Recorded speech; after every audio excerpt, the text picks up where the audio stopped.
Qual a importância de separar as contas pessoais das profissionais? Isso, eu sempre falo, né? Isso foi no início, assim, foi o início, quando eu fiz o meu primeiro curso de gestão, né? Na realidade, foi o início, né? Tipo assim, a primeira coisa que você tem que fazer, porque o consultório é uma Sim. empresa pequena, né? Então, você tem que trabalhar como empresa. O problema do dentista é que ele acha que é a continuidade da sua casa, né? E aí mistura tudo, né? Contrata a secretária porque ela é amiga, porque gosta, é igualzinha a ela, e etc. Depois a gente vai falar sobre isso. Então, é importante. Por quê? Porque o dentista, todo profissional que tem um consultório, ele é um empresário também. Uhum. Então você tem que ter cabeça de empresário. Então precisa separar. E como que você faz? Ah, mas eu só tenho um consultório, eu não tenho nem secretário, eu tenho uma secretária só e tal. O que você vai fazer? Você vai abrir duas contas.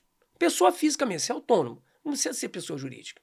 Você já tem a sua conta lá naquele banco, legal, que normalmente o dentista bota todo o dinheiro que recebe ali, mistura tudo e etc. O que você vai fazer? Você vai falar para o seu gerente e vai abrir uma outra conta no mesmo banco. No mesmo, tem que ser no mesmo banco para você não ter custo. Abriu no mesmo banco. O que você vai fazer? Todo o dinheiro que você recebe do consultório, você vai colocar na conta do consultório. E todo o dinheiro que você vai receber do consultório, que vai ser o seu prolabore, que é o seu salário, porque todo dentista tem que ter um salário. Normalmente ele vai tirando para pagar as contas. Não pode. Você tem que organizar. O ideal é você ter um caixa que você possa, todo dia 5, por exemplo, tirar o dinheiro do seu salário. Porque o consultório é seu, mas ele é uma empresa e você trabalha para a sua empresa. Então você precisa separar. É o básico da gestão. Você precisa separar. Já falei. Banco, mesmo banco, duas contas, separou. Ótimo. E aí você precisa definir um prolabore para você. E como que você define um prolabore? Tem várias formas, mas eu acho que eu vou falar que eu acho que a mais importante é a principal. Você pode pegar um aplicativo, então anotar. Você pega um aplicativo desse que tem de gestão financeira gratuito, né, no celular, e você tem os pequenos gastos, etc. Tem vários, né? Tudo que você gastar na sua vida pessoal, você anota no aplicativo. Ah, comprei uma bala, você vai botar R$ 1. Paguei o colégio, vai colocar.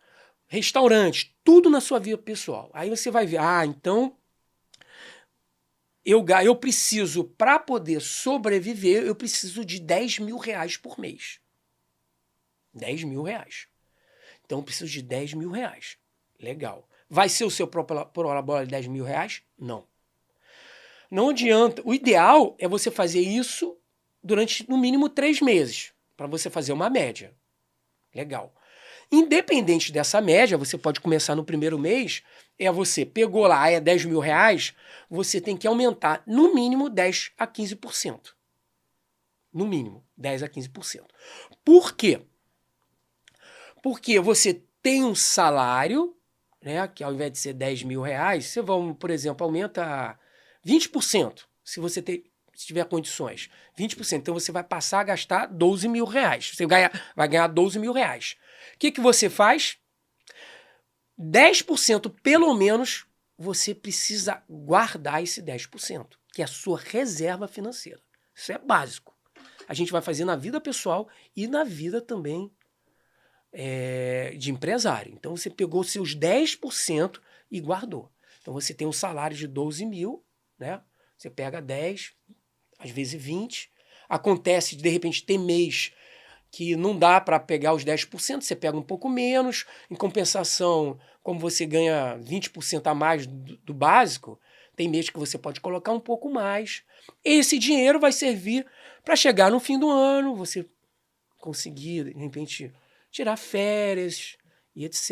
Então, trocar o carro, né, fazer alguma coisa. Mas não pode esquecer que esse dinheiro é o caixa que você está fazendo da sua vida pessoal. Não pode chegar no fim do ano você gastar todo aquele dinheiro.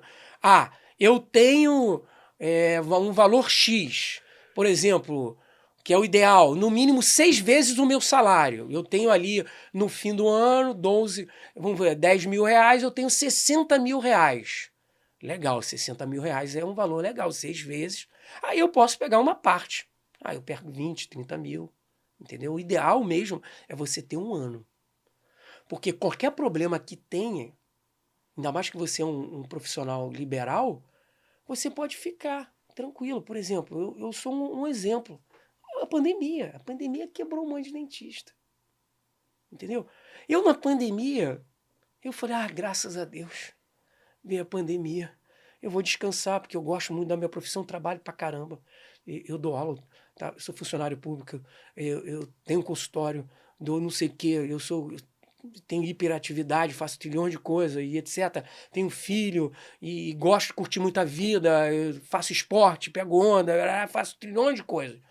Faço trabalho voluntário, biriri.